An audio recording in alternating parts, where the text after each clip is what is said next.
In this episode of Prepping the Mini, I remove my air conditioning blower assembly, lubricate my water valve, and show you how to remove the dash on a late model classic Mini while I'm putting it back together. 2 bolts, one there and one on the other side, but you can't get to them because it's basically underneath the glove box, so I'm hoping that now I have enough access I can reach back there and unbolt it. You can just see it. I think that's holding the blower.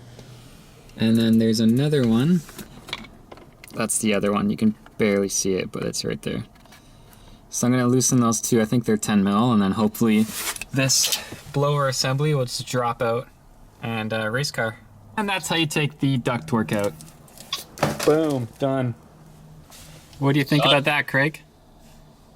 From my general observation, I think you did a fantastic job. Got the 2 AC lines still going into the firewall here. And I've just made a great discovery, thanks to my inspection camera.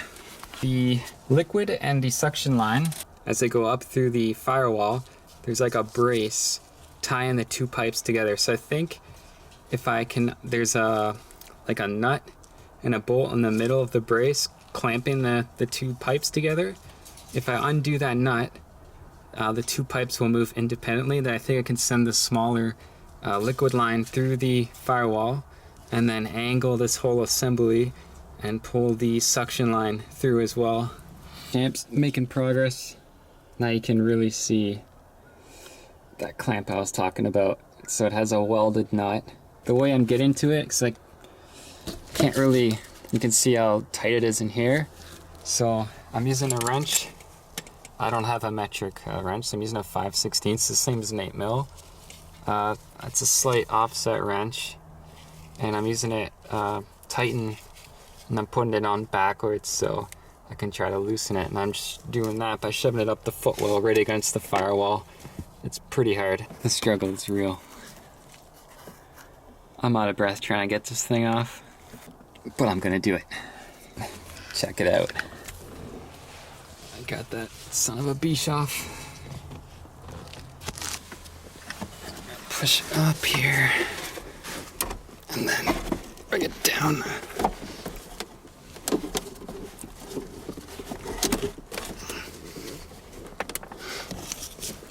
There we go. Oh, it's got some weight to it. Got it on a scale, about 10 pounds. One of the things I want to fix while I've got the dash out here is my heater water valve. It's really hard to pull it out. Like, it should go out probably another 2 inches or so. So I'm going to try and lubricate the valve, which is right here. I shot a bit of WD-40 at it, and then I also saw that the cable was moving as I pulled the switch, but now I've got it to the point where I'm happy with it. I can pull it in and out with relative ease, so that's good. I'm happy with that. There aren't any videos that I'm aware of online of how to take a late model classic Mini dash apart, so obviously I've already got mine apart, but I'm gonna reinstall it and film every step. So if you do need to know how, you can just watch this video in reverse. So let's go. First, I'm gonna reattach the speedometer cable, which is this guy right here. He goes right on the back of the speedometer. Hopefully my speedo still works after all this. We will find out.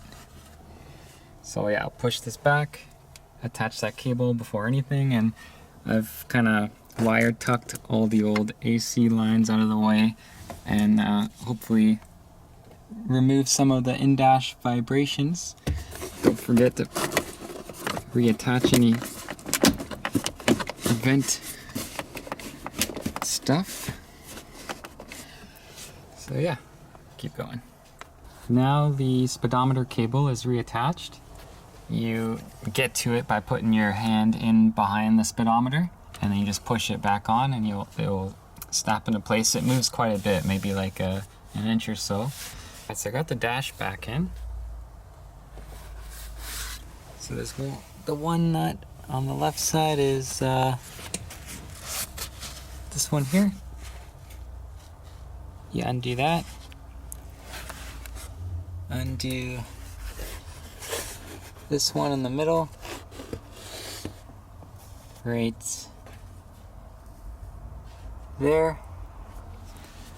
And then the last one on my car, it's kind of hard to see, but it's right up under the dash there. If you look at the top on the other side, you just follow the black bracket where the bolt goes down and you'll see the nut underneath. So now I've got to put the radio back in. There's 3 connectors for the back of the radio. I don't believe you can mess it up. 2 of them are the same amount of pins, but they're keyed, so I believe you can't screw it up. Let's see. Yeah, so now I've got all the connectors plugged in. Just got to feed it back in, but I'm gonna use some electrical tape and tape up this pink wire a little bit. I don't know why it's so long compared to the other ones, so I'll do that.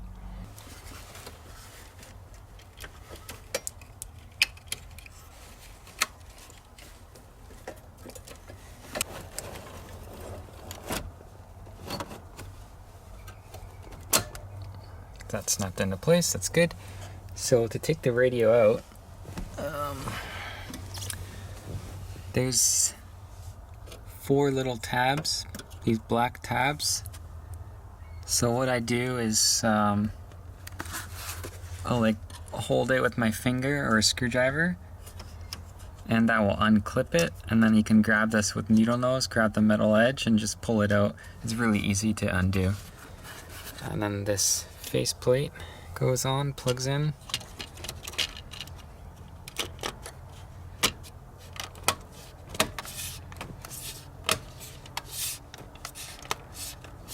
And there we go. Move those wires out of the way.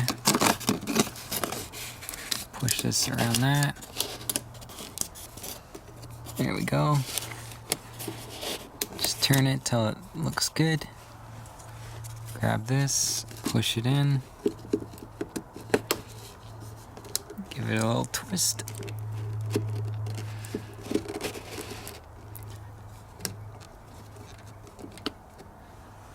And then the collar.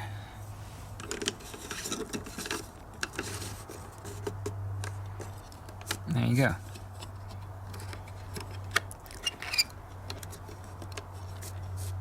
So that's done. Let's do the same on the other side. Here we have it. Dash all put back together. Looking mint. Now I could put the bottom footwell plastic piece in, but I don't think I will because now the passenger has lots of legroom and weight savings, so I'll just leave it like this.